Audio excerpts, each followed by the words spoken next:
Dun, dun, dun, dun, dun, dun. All right. I have had. Hey, how are you? Hey, good to see you again. How are you two doing? Good, good. You look so happy. Yeah? Ah. Well, I was taking some questions from the audience earlier, and the three different questions were very similar. They wanted me to talk about the 14th Amendment and equality, real equality, that it protects everybody right now. Now, this is a little bit tricky, and let me tell you why. The 14th Amendment has been in the news a lot lately for several different reasons. The first one that we'll say disturbs me, because I come to America thinking free country, free country. But I get here, and the first thing they say is, no, you can't do that. Take off your shoes and come through this. No, come here. Take this out. I'm in a big line, and I have a headache, and all I want is a sip of vodka. This is back when I used to drink a little, but Boris don't drink the vodka now. Now, about the time I come here, there was this thing called the Patriot Act. There's this George Bush guy. He's like the president. They call him W because W is in his name. But I'm not trying to put him down. But you must understand what the Patriot Act did. It get rid of something called habeas corpus. Now, habeas corpus is important. Without habeas corpus, we do not have the right to due process of law. Okay, so this canceled out. It took away a little bit. The bad thing about this, with the 14th Amendment guarantee, is no person was allowed to be deprived of life, liberty, or property without due process of law. Oh, and no person could be denied equal protection of the laws. Oh. No state would be allowed to abridge the privileges and immunities of citizens, and the state and federal citizenship for all persons, regardless of race, born or naturalized in the United States, was reaffirmed. Now, what is in the news lately, what they make a point to argue on, is, what I'm talking about is true freedom. You love somebody and you want to be with them. Why can't you be with them if this is free country? Now, in the newspaper yesterday for the Kingsport Times News, the front page was this. And a politician will almost always say whatever will appease their audience.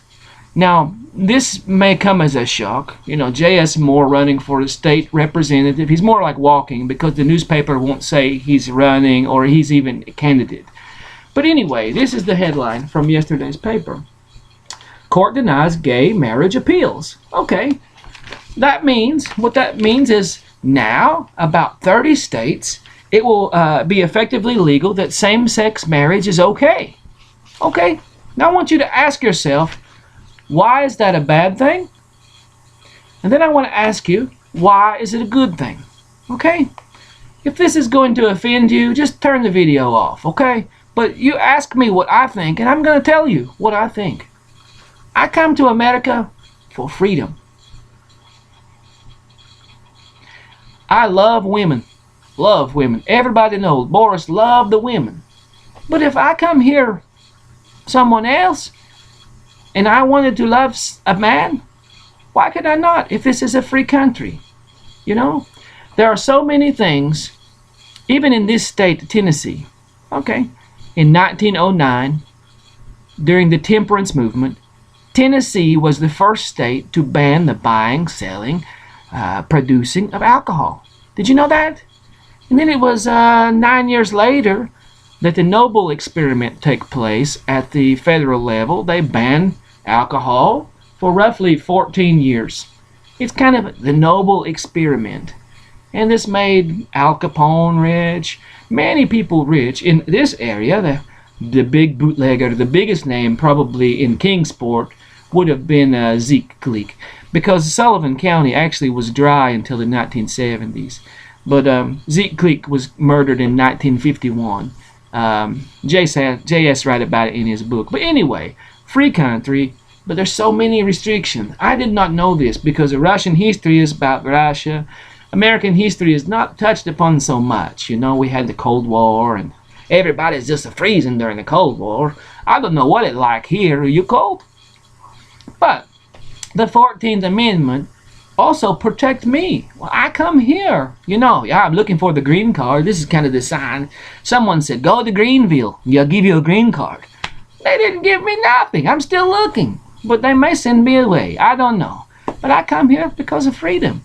It's not something we experience, true freedom in Mother Russia, but at the same time, no true freedom here.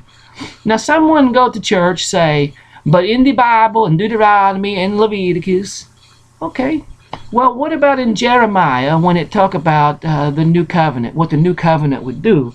Let's say Jeremiah chapter 32, verse 33. Okay, chapter 31, verse 33. You ready? But this shall be the covenant that I will make with the house of Israel. After those days, saith the Lord, I will put my law in their inward parts and write it in their hearts, and will be their God, and they shall be my people. So what he's saying is, rather than looking at the stone tablets of Moses, thou shalt not kill, thou shalt not, all these things, it's going to be in your heart. And what Jesus did in the new covenant, by sacrificing his life, we can go to Luke and Matthew and whatever that way, by the payment he made with his blood, the new covenant happened.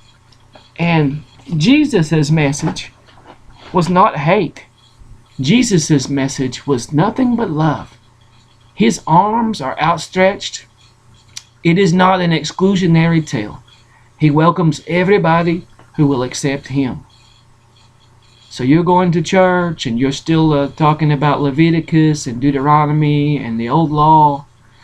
If this was in effect, we would be stoning disobedient children. Actually, we would probably not have a population problem because adulterers would be put to death. I would say maybe 3/4 of the world population be gone because of the Old Testament. And I'm not putting that down. It's just the New Testament. Jesus is love. God is love. If you believe in Jesus, you will not hate. You will pray for your enemy, And if they are your enemy for that reason, you need to examine yourself. True freedom. True freedom. You love somebody, why can't you be with that person? In the news, in the past decade, how many scandals have taken place where the GOP has been caught holding hands with an intern or things like this, and they want to cover it up and things like that. But it's sad, really, that the media, the newspaper, the television, they really kind of tell a person what they can think. And lots of times people don't want to go against the majority. But it was Mark Twain who said, when you find yourself in the majority, you must step back and examine. This is maybe a serious talk, and maybe I'll lose some viewers, maybe I gain some viewers, but I think it's something so important. Look within yourself. Look within your heart. Do you hate? Your neighbor. Maybe they are not the same color of your skin. Maybe they don't worship. Maybe they're a Free Will Baptist and you are a Snake Handling Baptist or Methodist or Lutheran or Catholic, or maybe you're Muslim. Maybe your neighbor is Hindu. Jesus says to love. Jesus says not to judge. So, maybe you don't like Russian. For some reason you got 9 minutes into this video. But at any rate, always nice to talk to you. Food for thought. And there is much to think about. God bless you.